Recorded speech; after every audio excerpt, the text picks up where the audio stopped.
Buenos días a todos, gracias por estar aquí esta mañana de domingo en la cual una vez más nos estamos comunicando hasta sus hogares a través de este medio de comunicación que es la internet.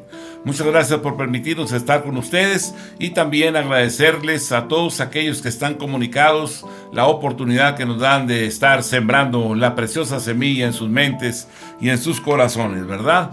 Bienvenidos todos y gracias a Dios por todo lo que Él hace y nos permite hacer a través de este medio. Muchas gracias. Vamos a entrar al tema de hoy y vamos a comenzar por irnos a Isaías capítulo 53, versículo 3. Despreciado y desechado entre los hombres, varón de dolores, experimentado en quebranto, y como que escondimos de él el rostro, fue menospreciado y no lo estimamos. El Señor, teniendo la autoridad para juzgar, no juzgó a nadie fuera de la voluntad del Padre. ¿Por qué he de hablar, confesar, actuar o realizar o hacerme o hacerla? No en vano dice la Escritura que lo que mencionábamos aquí en Isaías 53, despreciado y desechado entre los hombres, varón de dolores, experimentado en quebranto, y como que escondimos de él el rostro, fue menospreciado y no lo estimamos. Porque así como no actuó cuando el diablo lo instó a hacerlo, por no infringir la voluntad del Padre, mucho menos lo hizo aun cuando sintiendo, ¿verdad?, su alma triste hasta la muerte, obedeció hasta el final, hasta la cruz. Filipenses capítulo 2, versículo 8. Y estando en la condición de hombre, se humilló a sí mismo, haciéndose obediente hasta la muerte y muerte de cruz. Veamos la actitud de nuestro Señor, de nuestro Maestro, contrastando su proceder cuando el diablo lo subió al pináculo del templo con su actitud mientras estuvo crucificado en la cruz. Mateo 27, versículo 35 al versículo 43. Cuando lo hubieron crucificado, repartieron entre sí sus vestidos. Echaron suertes para que se cumpliese lo dicho por el profeta. Partieron entre sí mis vestidos y sobre mi ropa echaron suertes. Y sentados le guardaban ahí, y pusieron sobre su cabeza su causa escrita: Este es Jesús, el Rey de los judíos. Entonces crucificaron con él a dos ladrones, uno a la derecha y otro a la izquierda. Y los que pasaban le injuriaban, meneando la cabeza y diciendo: Tú que derribas el templo y en 3 días lo reedificas, sálvate a ti mismo. Si eres hijo de Dios, desciende de la cruz. De esta manera también los principales sacerdotes, escarneciéndole con los escribas y los fariseos y los ancianos, decían: A otro salvó, ¿a sí mismo no se puede salvar? Si es el Rey de Israel, descienda ahora de la cruz y creeremos en él. Confió en Dios, líbrele ahora si le quiere, porque ha dicho: soy hijo de Dios. La diferencia entre estos dos incidentes, el del pináculo frente al Calvario, es que ahora fue el Padre el que lo subió al Calvario y lo clavó en el madero para que ocupara el lugar que a nosotros nos correspondía, a lo que Él accedió de una forma voluntaria. Podríamos nosotros pensar que Jesús no tenía autoridad y que tampoco tenía poder para bajar de la cruz ileso, ¿verdad? No pensemos que si Él hubiese querido, se habría realmente bajado salvándose a sí mismo y luego hubiese acabado con todo el mundo ahí, en ese instante. No podríamos considerar que Jesús podría hacerlo siendo el Hijo de Dios. Mas veamos la provocación de aquellos que le injuriaban, tratando de incitarlo a actuar contra la voluntad del que lo llevó ahí, el Padre.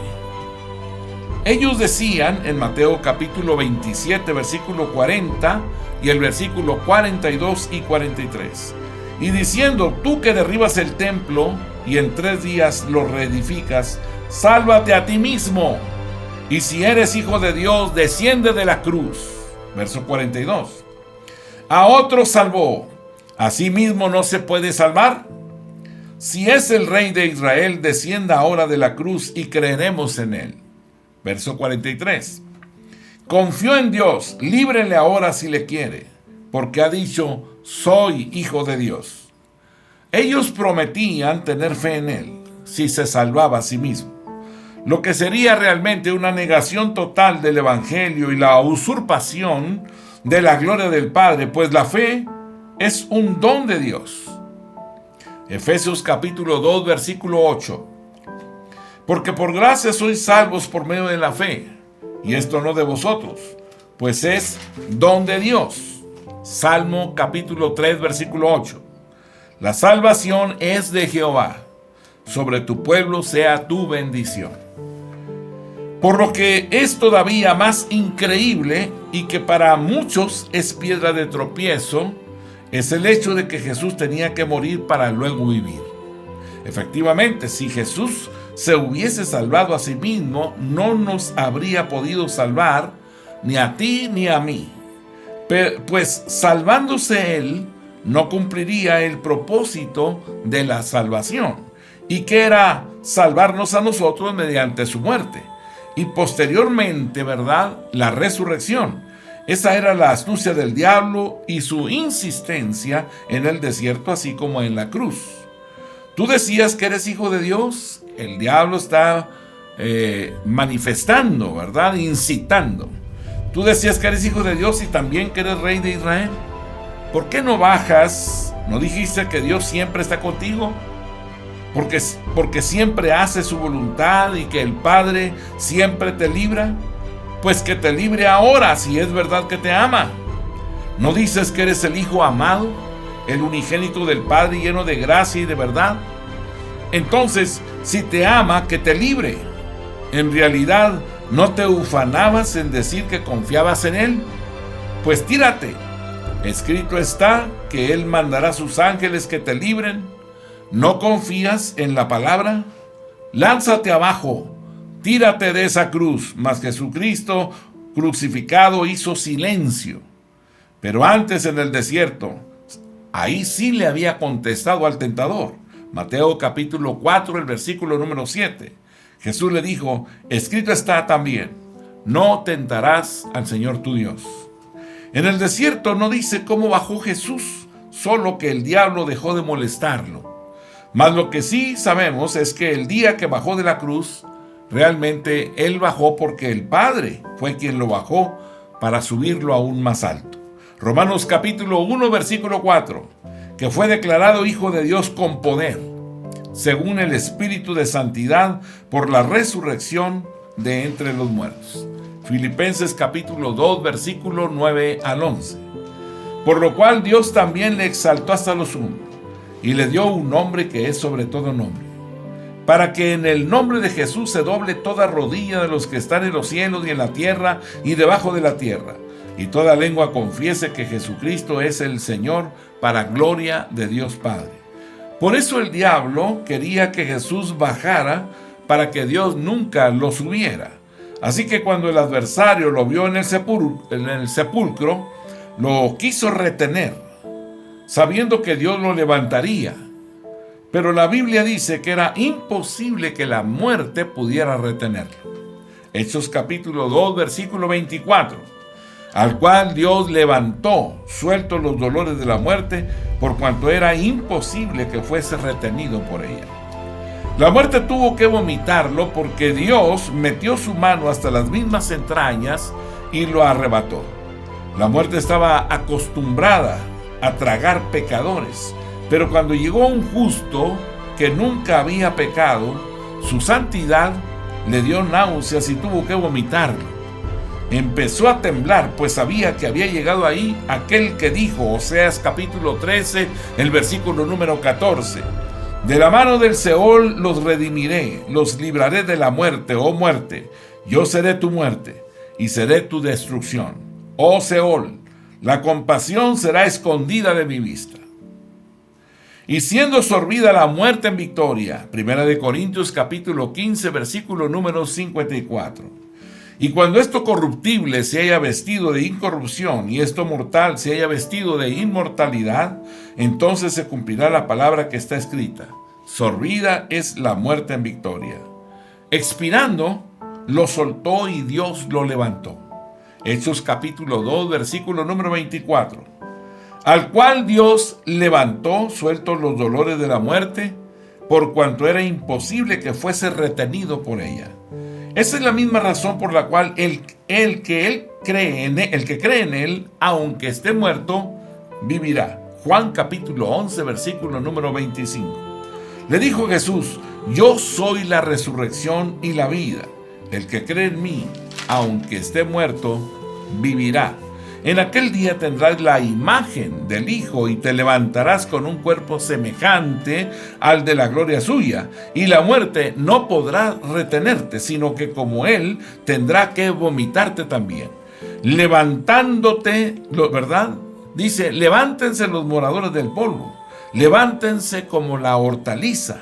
Subimos cuando Dios nos sube, bajamos cuando Dios nos baja, nos levantamos cuando Dios nos levanta. Vivimos por Él y para Él. No buscamos realmente lo nuestro, sino lo que es de nuestro Señor. Gloria a Dios que Jesús no se bajó de la cruz y que tampoco se salvó a sí mismo.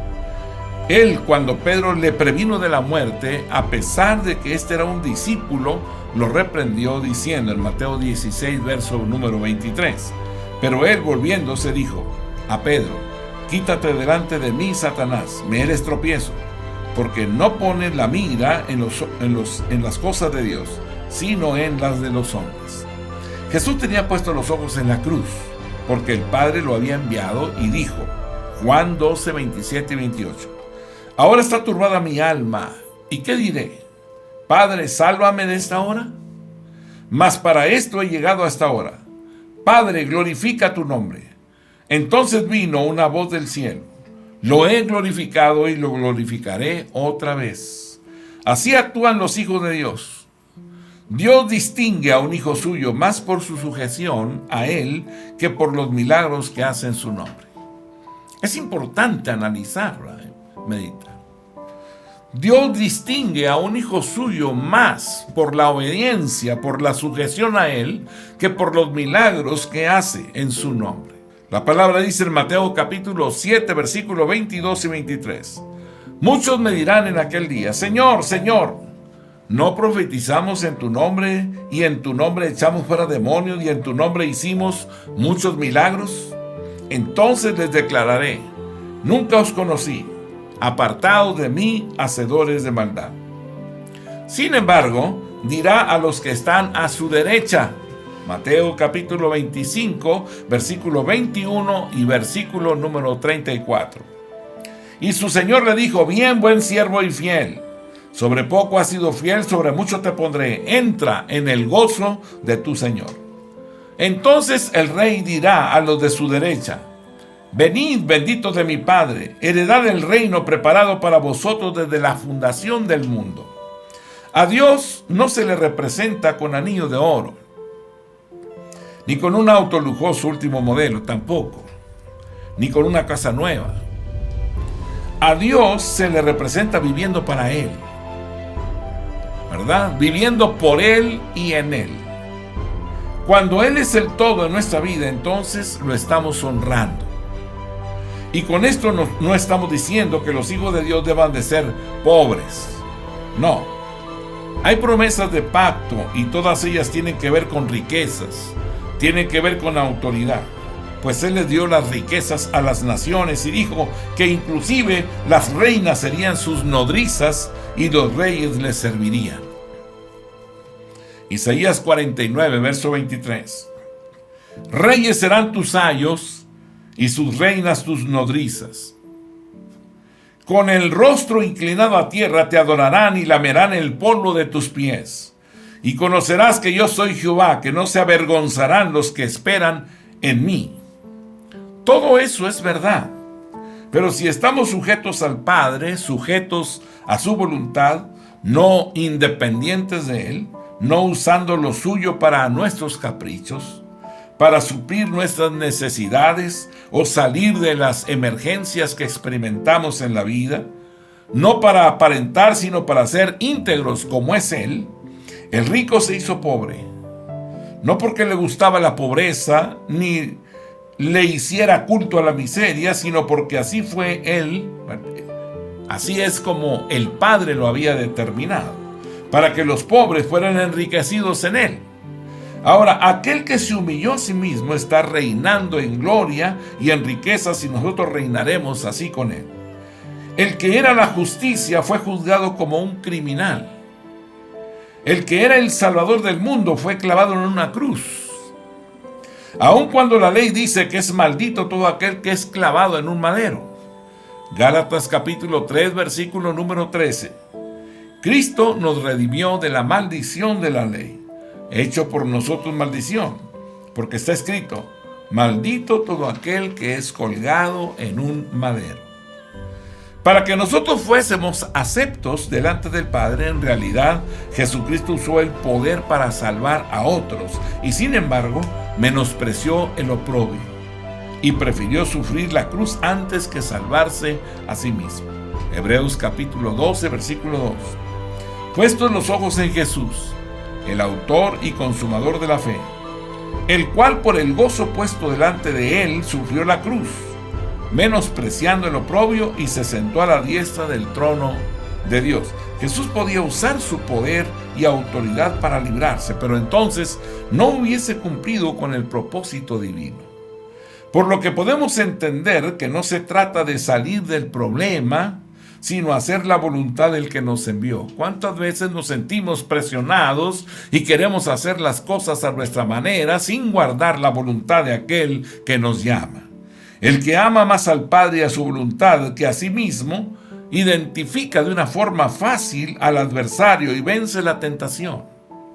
Al que busca la voluntad del Padre le es fácil sujetar cualquier cosa que se levante en contra del propósito de Dios en su vida, y lleva todo el pensamiento cautivo a la obediencia a nuestro Señor y Salvador Jesucristo. Segunda de Corintios capítulo 10, versículo 5. Derribando argumentos y toda altivez que se levanta contra el conocimiento de Dios, y llevando cautivo todo pensamiento a la obediencia a Cristo. Jesús dijo en Juan capítulo 7, versículo número 17: el que quiera hacer la voluntad de Dios conocerá si la doctrina es de Dios o si yo hablo por mi propia cuenta. En otras palabras, si ustedes quisieran hacer la voluntad de Dios, sabrían que vengo de Él. El que ama la voluntad de Dios ama al que Él ha enviado.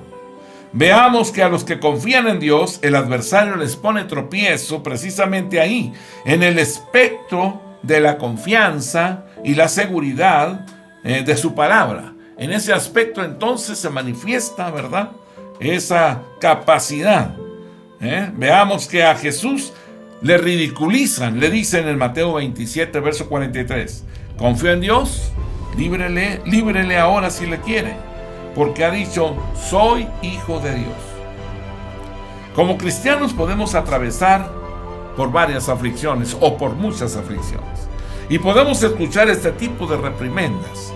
No se enorgullecía en decir que ahora era cristiano y un hijo de Dios. Bueno, pues que le ayuden en la iglesia. Bueno, pues que hable con su pastor y que le ayuden. Mira a ver si realmente valió la pena que estuviera yendo. O sea, si lo pueden salvar. Ha dejado todo para estar entremetido en la iglesia. Pues que le diga a los hermanos ahí que lo ayuden y que le resuelvan su problema. Qué tremendo es eso, hermanos, ¿verdad? Cuando se habla de esa forma por seres amados, seres cercanos, cuando se apela a la confianza en Dios y al amor que el Padre nos ha dado en medio del dolor, en medio de los padecimientos, es como untar vinagre en la llaga. Pero resistimos porque sabemos que el propósito de Dios está primero. Lo triste es que para oír esas cosas no tenemos que ir muy lejos, pues lo podemos escuchar de las personas que menos esperamos, como describe el salmista en el Salmo 41, versículo 9. Aún el hombre de mi paz, en quien yo confiaba, el que de mi pan comía, alzó contra mí el calcañar. Aún lo podemos oír a través de prédicas que supuestamente nos deben de llevar un mensaje de consuelo y edificación, ¿verdad? Si has creído que el Padre te ama tanto, ¿por qué estás en esas condiciones? ¿Acaso no eres hijo de Dios? Y es por esto que el Señor quiere afinar bien nuestros oídos, a fin de que podamos discernir los pensamientos y las intenciones del corazón. ¿Eres hijo de Dios? Pues debemos de tomar en cuenta que como hijos de Dios no estamos tan interesados en usar las cosas de Dios como es el honrarlo a Él. Malaquías capítulo 1, versículo 6 dice: el hijo honra al padre y el siervo a su señor. Si pues soy yo padre, ¿dónde está mi honra? Y si soy Señor, ¿dónde está mi temor? Dice Jehová de los ejércitos a vosotros, oh sacerdotes que menospreciáis mi nombre, ¿verdad? Y decís, ¿en qué hemos menospreciado tu nombre? Honremos a Dios en todas las cosas siempre. Analicemos la vida de nuestro Señor y Salvador Jesucristo justamente cuando hablaba con aquella mujer samaritana mientras los discípulos, ¿verdad?, fueron a comprar pan, algo para comer. Ellos regresaron y le rogaron que comiese y Él les dijo en Juan capítulo 4 versículo número 32. Él les dijo, yo tengo una comida que comer que vosotros no sabéis. Y dice la Escritura que ellos se preguntaron unos a otros si alguien le había traído comida. Juan 4:33. Entonces los discípulos decían unos a otros, ¿le habrá traído alguien de comer? Pero él dijo en Juan 4:34 y 35, Jesús les dijo, mi comida es que haga la voluntad del que me envió y que acabe su obra. ¿No decís vosotros, aún faltan 4 meses para que llegue la siega? He aquí os digo, alzad vuestros ojos y mirad los campos, porque ya están blancos para la siega. Y les dijo eso por aquella mujer samaritana que se había convertido y que volvía ahora con una multitud sedienta y hambrienta del verdadero pan y la verdadera comida. Juan capítulo 6, verso 55.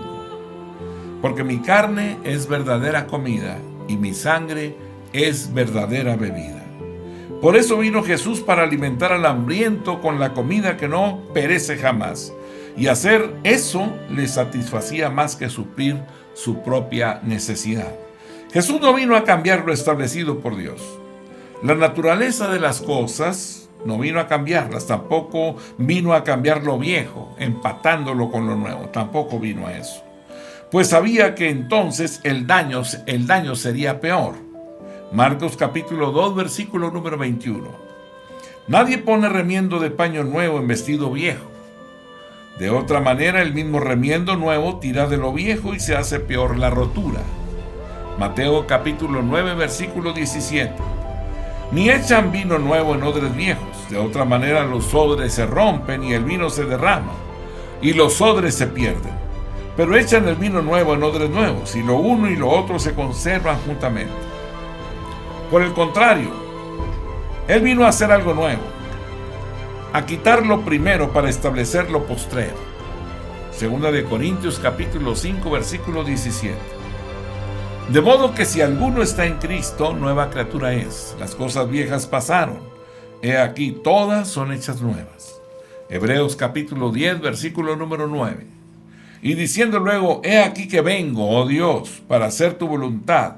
Quita lo primero para establecer esto último.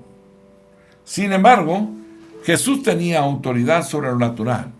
Hizo milagros. Marcos capítulo 6, versículo número 2. Y llegado el día de reposo, comenzó a enseñar en la sinagoga, y muchos oyéndole se admiraban y decían, ¿de dónde tiene estas cosas? ¿Y qué sabiduría es esta que le es dada, y estos milagros que por sus manos son hechas? Él caminó sobre el mar. Mateo 14:25. Mas a la cuarta vigilia de la noche Jesús vino a ellos andando sobre el mar.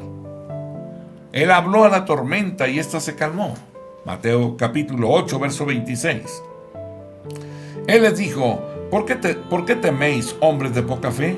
Entonces levantándose reprendió a los vientos y al mar, y se hizo grande bonanza. Él multiplicó los panes y los peces de manera que alimentó a multitudes. Mateo 15:36. Y tomando los 7 panes y los peces, dio gracias, los partió y dio a sus discípulos, y los discípulos a la multitud.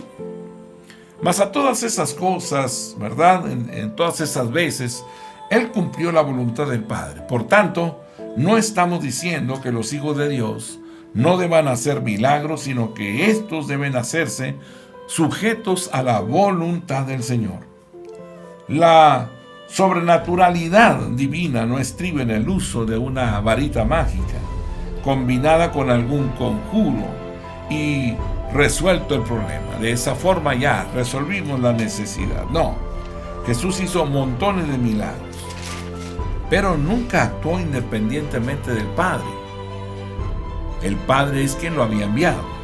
Incluso hubo ocasiones en que daba órdenes a la naturaleza para completar un fin.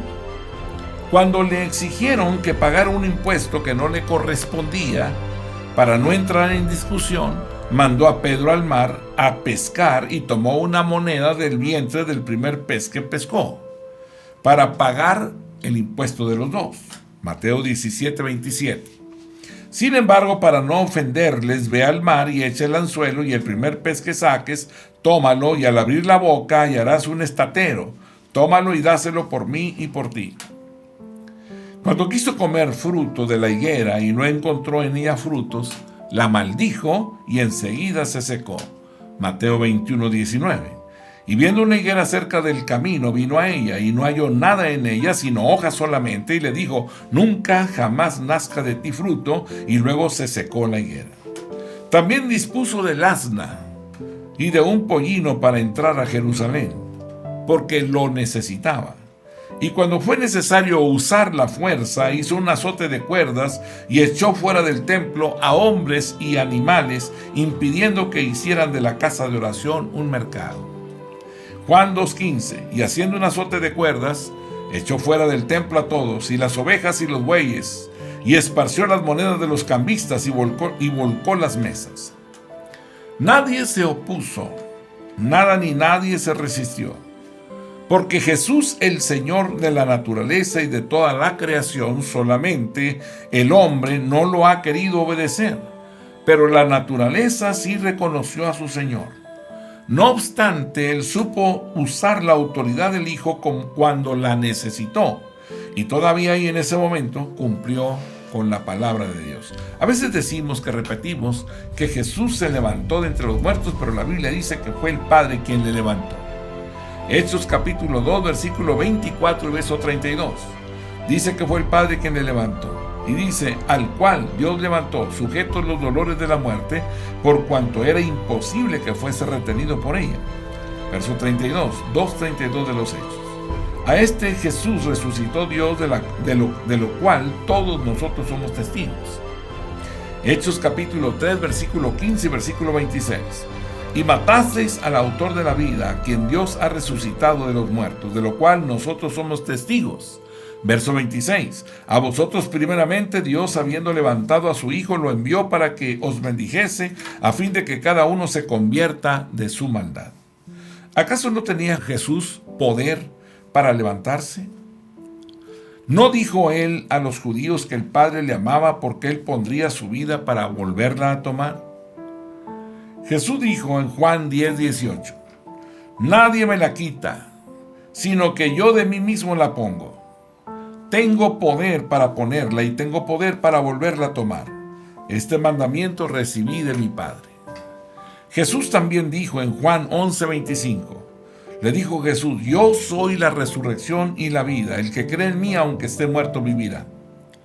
Y la Biblia dice que Él es el autor de la vida. Hechos capítulo 3, versículo 15. Y matasteis al autor de la vida, a quien Dios ha resucitado de los muertos, de lo cual nosotros somos testigos. Si hubiese querido, bien podría haberse adelantado y resuelto su situación. Pero no. Prefirió negarse a sí mismo hasta que el Padre lo levantara con poder. En otras palabras, yo estoy sometido al Padre y no voy a alterar el plan para mostrar que el poderoso aquí soy yo. Todo lo contrario, mi vida doy para que sepan que Él es el poderoso. Por eso la palabra dice que cuando el Hijo haya suprimido todo poder, autoridad y potencia, y haya puesto a sus enemigos por estrado de sus pies, también el Hijo se va a someter al Padre para que Dios sea el todo en todos. Primera de Corintios capítulo 15, versículo 24 al 28. Luego el fin, cuando entregue el reino al Dios y Padre, cuando haya suprimido todo dominio, toda autoridad y potencia, porque preciso es que Él reine hasta que haya puesto a todos sus enemigos debajo de sus pies. Y el postrer enemigo que será destruido es la muerte. Verso 27. Porque todas las cosas las sujetó debajo de sus pies, y cuando dice que todas las cosas han sido sujetadas a él, claramente se exceptúa aquel que sujetó a él todas las cosas. Pero luego que todas las cosas le estén sujetas, entonces también el Hijo mismo se sujetará al que le sujetó a él todas las cosas, para que Dios sea todo en todos.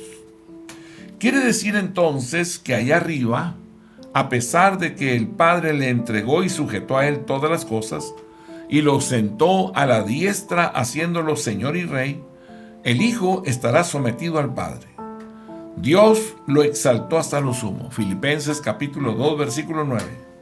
Por lo cual Dios también lo exaltó hasta lo sumo y le dio un nombre que es sobre todo nombre. Y en ese señorío, Él, a su vez, nos dio la autoridad de hijos. Es decir, que tenemos autoridad y poder, pero todo eso lo hemos recibido para, como nuestro Señor Jesucristo, hacer la voluntad del Padre. Por tanto, seamos entendidos cuando viene hasta nosotros el engaño de iniquidad. Discernamos los espíritus. La esposa de Job le dijo, Job 2:9, entonces le dijo su mujer, ¿aún retienes tu integridad? Maldice a Dios y muérete. ¿Consideras tú esta expresión como la de una esposa a un marido en aflicción? Eso no lo dijo la mujer realmente. Eso lo dijo el mismo espíritu de engaño que sedujo a Eva en el paraíso. Sin embargo, digamos que la expresión anterior es muy obvia, muy falta de amor. Por lo que identifiquémoslo ahora en una expresión de misericordia y devoción de parte de Pedro. Mateo capítulo 16, verso 22. Entonces Pedro, tomándolo aparte, comenzó a reconvenirle diciendo, Señor, ten compasión de ti, en ninguna manera eso te acontezca. Probemos los espíritus y comprobemos si son de Dios. Primera de Juan capítulo 4, versículo 1. Amados, no creáis a todo espíritu, sino probad los espíritus si son de Dios, porque muchos falsos profetas han salido por el mundo. Sus hermanos le dijeron a Jesús en Juan capítulo 7, versículos 3 y 4. Y le dijeron sus hermanos, sal de aquí y vete a Judea, para que también tus discípulos vean las obras que haces. Imaginemos esta sugerencia proveniente de un hermano a otro como palabras de hombres de fe. Pues este tipo de tentación la confrontamos todos aquellos que sirven al Señor. Oye, si Dios te ha dado tantos dones, tantas capacidades, no es para que estés encerrado en esta congregación tan pequeña, no. Pudiendo tener un ministerio internacional, puedes hacer algo muy grande. Si eres lo que eres, ¿por qué te escondes? Debes manifestarte, salir de la cueva. Dios te hizo grande, ¿verdad? Muestra a las naciones lo que puedes hacer, etcétera, etcétera. Bueno, pues hay que responderles como respondió el Señor en Juan capítulo 7, versículo 6. Entonces Jesús les dijo, mi tiempo aún no ha llegado, mas vuestro tiempo siempre está presto. En efecto, el que no es hijo de Dios no está sometido al Espíritu. Y por tanto emprende, haciendo cosas, compra, vende, hace, mueve, empuja, se sube, se baja, vuelve y se sube y se baja y hace lo que le venga en gana, porque es independiente y su tiempo es suyo. Mas para aquel que es dueño de su tiempo, pero lo sometió al Padre, su tiempo y el de Dios es un mismo tiempo. El reloj de un hijo de Dios está sincronizado con el reloj del Padre. Y ya se manifiesta donde su Padre quiere. Eso es obediencia. Al que es de Dios, lo gobierna Dios. Por tanto, aunque admita que tiene autoridad, aunque sabe que tiene poder, todo lo administra según el propósito y sometimiento a la voluntad del Señor. Por eso Jesús llegó a la fiesta cuando el Padre, en su voluntad, así lo ordenó. Juan capítulo 7, versículo número 10. Pero después que sus hermanos habían subido, entonces él también subió a la fiesta. No abiertamente, sino como en secreto. Dios nos ha hablado de muchas formas, pero a través de lo que vemos, a través de esta palabra, Él nos muestra el prototipo de cómo debe ser el uso de nuestra autoridad como sus hijos, especialmente en un tiempo en el cual se trafica con la palabra. Y la palabra se usa para avaricia y beneficio personal. Vivimos tiempos peligrosos realmente. Hoy es cuando tú y yo debemos levantar nuestra cabeza y mirar al Señor y caminar en Él, esperando, confiando solamente en Él. Fuera de Él no hay absolutamente nada. El Dios nuestro es un Dios maravilloso y extraordinario que nos ama entrañablemente, y no vamos a abandonar al Señor ni vamos a apartarnos de las cosas que Él establece. Jesús tenía autoridad, sí, pero no la usó. Aunque Él tenía el poder para juzgar, Él no lo hizo. Y no porque no tenga la autoridad o no pueda hacerlo, sino porque Él no hace nada si el Padre no se lo indica, aunque tenga la capacidad de hacerlo. ¿Cuántas cosas puedes hacer tú? Y de en cuántas de las cosas que tú puedes hacer estás obedeciendo o esperando el momento en que se deben de hacer, esperando que se te diga lo que tienes que hacer. ¿O lo haces independientemente? ¿O actúas basado en tu propio razonamiento? ¿No será que estamos conduciéndonos apoyados en nuestra propia prudencia y nos olvidamos que hay uno que nos llamó y que debemos de someternos a Él en todo? Así que hoy, esta preciosa mañana de domingo, meditemos en la autoridad y en las cosas que Dios nos manda hacer, pero cuando Él lo diga, no cuando nosotros querramos, ¿verdad? Vamos a orar. Quiero que cierre sus ojos ahí en su lugar y que oremos al Padre. Bendito Dios, eres bueno y fiel, Señor. Padre, quiero poner delante de ti, Señor, a todos aquellos que hoy en este momento estamos a través de este canal, de este medio de comunicación, reunidos juntos. Quiero bendecirles, quiero rogarte por ellos. Los pongo en tus manos en el nombre de Jesús, eterno Dios. Vienen a mi memoria, Señor, sus imágenes, sus rostros, en sus casas, en sus hogares, sus familias. Y quiero rogarte por cada uno de ellos, pedirte en el nombre de Jesús que tú los bendigas, que los guardes a todos en el hueco de tu mano, que los libres del mal, que pelees sus batallas, que les permitas ver tu gloria y tu poder manifiestos a su favor, Señor. Guárdalos a todos, Padre, guárdalos de la enfermedad, del COVID-19 que está operando en el ambiente. Aunque, ¿verdad?, el gobierno, las autoridades dicen que ya estamos en color naranja. Padre, sabemos que sigue la gente enfermando. Sabemos que la gente sigue, Señor, contaminándose. Así es que queremos pedirte a ti, Señor, que nos muestres el momento en el cual podemos salir, Señor. Y sabemos que dentro de poco estaremos, Señor, disfrutando de la comunión juntos unos con otros de nuevo. Así que en tu nombre, Señor, te ruego por estas familias. Los bendigo, los cubro con tu sangre preciosa y te doy a ti todo el honor y toda la gloria. Guárdanos a todos durante todo este tiempo de contingencia. Amén. Dios les bendiga a todos. La paz de Dios sea con ustedes. Amén.